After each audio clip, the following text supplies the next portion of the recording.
Hey YouTube, this is Zach with Achilles Financial, and today I'm going to be reviewing the Federal Open Market Committee news that came out today and providing some stocks that I believe are going to be a good hold going into the next 2 years as we expect to see interest rates rising.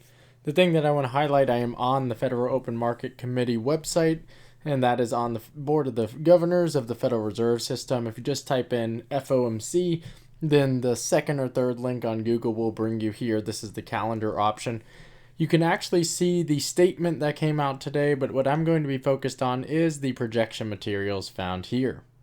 The main items that I want to focus on as we are reviewing this information is, first off, I want to talk about the projected forecast that we're going to see in terms of economic indicators. So some of the big ones are going to be the unemployment rate, GDP, PCE, and the core PCE, which is really elements of PCE, and that's price consumer expenditures. And what we're looking at here is for the change in real GDP, they're forecasting 2021 to be very strong growth. If you go to GDP Now Atlanta, then right now they're forecasting Q4 GDP to be north of 9% right now. With the weak retail sales that did come out this morning coming in at 0.3% when they were expecting 0.8%. I will be interested to see if that continues to change, but you can see that 2021 has been strong per what we're looking at here. Again, that drop has, or the change in real GDP has dropped a little bit, but it is still going to be a monumental year. Keep in mind that GDP, that is $1 trillion measure, so when we see those percentage changes, that is a large sum. The next thing I'll focus on is this continues to be very strong growth into 2022, and then that carries forward into 2023 and 2024 before normalizing or averaging out. Keep in mind that the range here does showcase some pretty high highs and some pretty low lows, albeit 1.8, 1.7 is really not too worrisome. The thing that I find super surprising is the unemployment rate projections that they have right now, forecasting the end of the year unemployment rate to be 4.3%. The original projection on that being 4.8%. I do not share this projection right here for the median unemployment rate, especially if we look at some of the different metrics. Right now, this is generally speaking going to be forecasting U3, which is what the main measure is, which essentially says who is looking for a job and do they have one. However, right now we are holding a 40-year low in terms of labor force participation rate, and it'll be interesting to see how many of those early retirees will they return to the market, as well as what percentage of current working age adults are not actively searching for work, and will they be included in this metric. But 3.5% is very, very healthy, and it'll be interesting to watch that going forward and see if that actually materializes and is the case. These are the inflation metrics that are watched. You can see that these are still relatively high numbers, and to be honest, I don't really believe most of what's in the PCE count because they keep moving the goalpost on that. This past Friday, the National Bureau of Labor Statistics did say they are going to be changing how they calculate this, so that the increases are going to be based off of 2020 numbers as opposed to 2019 numbers. So all of this economic data is super important. You can see how this has changed and what the reflections look like. What I'm going to be focused on is this chart right here. So this is called a dot plot, and this is the current expectations of a rate hike coming from the Federal Reserve members or the Federal Open Market Committee members. Each dot represents the opinion of a single individual and what they expect to occur.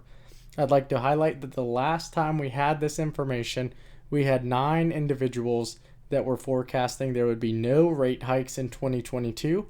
That was back in September. At this point in time, there are now 10 individuals forecasting at least 3 rate hikes. The reason why this is so important is higher interest rates means it is more difficult to leverage debt. It, generally speaking, will reflect that there is going to be less opportunity to grow a portfolio.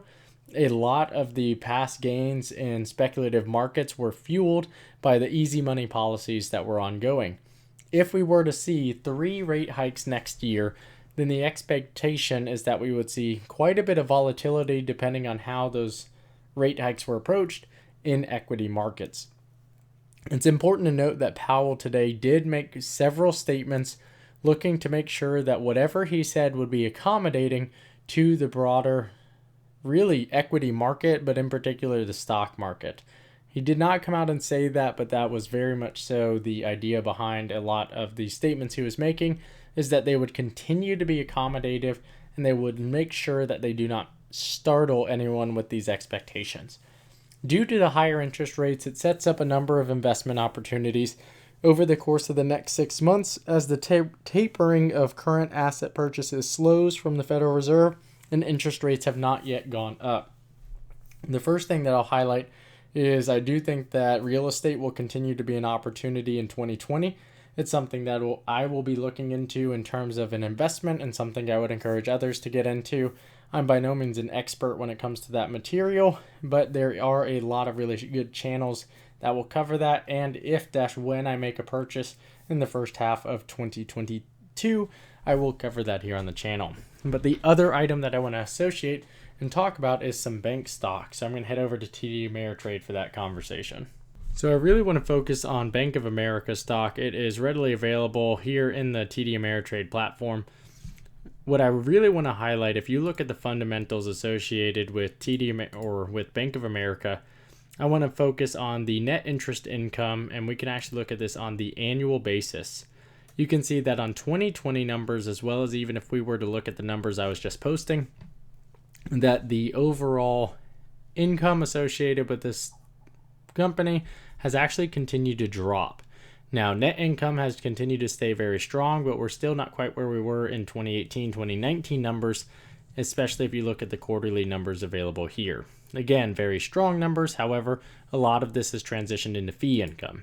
However, something that's very pertinent and something that we need to be watching, and one of the reasons why I continue to highlight why I think bank stocks will continue to be a strong investment, is if you scroll to the bottom and look at the earnings per share, over time you can see that earnings per share has actually continued to perform very, very well.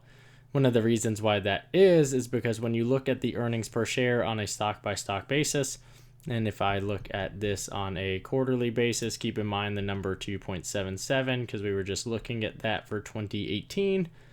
If you look at the earnings per share right here, you can see that on a quarterly basis, you are posting very, very strong numbers. And a lot of that is because the company continues to buy back their stock. They view it as a very strong investment, and they're buying billions and billions of dollars worth on a quarterly basis. As such, the overall share count continues to drop. On this channel, we cover a number of companies where they are issuing additional shares that causes dilution. That means your stock is worth less because there's more of them. And right now, what you can see is that they are actually causing this number to drop over time. My only concern with someone like a Bank of America is I traditionally like to see the PE ratio of about 10 to 12. That's a historical number, normally where they like to trade around. However, they do offer a strong dividend, and the company continues to perform very, very well. Another company that would be kind of in that same grouping would be JP Morgan. I do think that Citigroup is a contender, but JP Morgan as well as Bank of America continue to be just powerhouses in the space. You can see JP Morgan trades at that 10x PE ratio that I said I really like to evaluate and to look at, and they have a very strong dividend. As such, I think that there's a lot of value associated with these companies, and as we continue to see a return to higher interest rates, should that occur next year, then I would expect to see these companies' income continue to do very well. It's generally going to be a delay between what they are going to be paying their account owners on the deposit side versus what they're currently doing, or the interest rates that they will be issuing on the origination of those loans. If you originate a mortgage, you immediately start paying that off the ensuing month, and a large percentage of that is going to be interest income due to the amortization schedules. As such, they expect to see an immediate increase in their interest income. However, they won't be raising the payments that they would be making on savings accounts and checking accounts until much later. As such, you would tend to expect to see a near immediate hit from higher interest rates. As such, I think that this presents a nice opportunity to continue to invest in long-term holds such as banking stocks. So I'm going to be looking at JP Morgan and Bank of America. I'll evaluate Citigroup, but I'm personally going to stick mostly with JP Morgan and Bank of America. Personally, I'm just a Bank of America holder today. If you want to see what I trade, feel free to join the Discord in the description down below. I'm also going to be linking the FOMC into the description. And if you have any questions, let me know in the comment section down below. And if you find this content helpful, please leave a like and subscribe. Thanks. Talk to you later.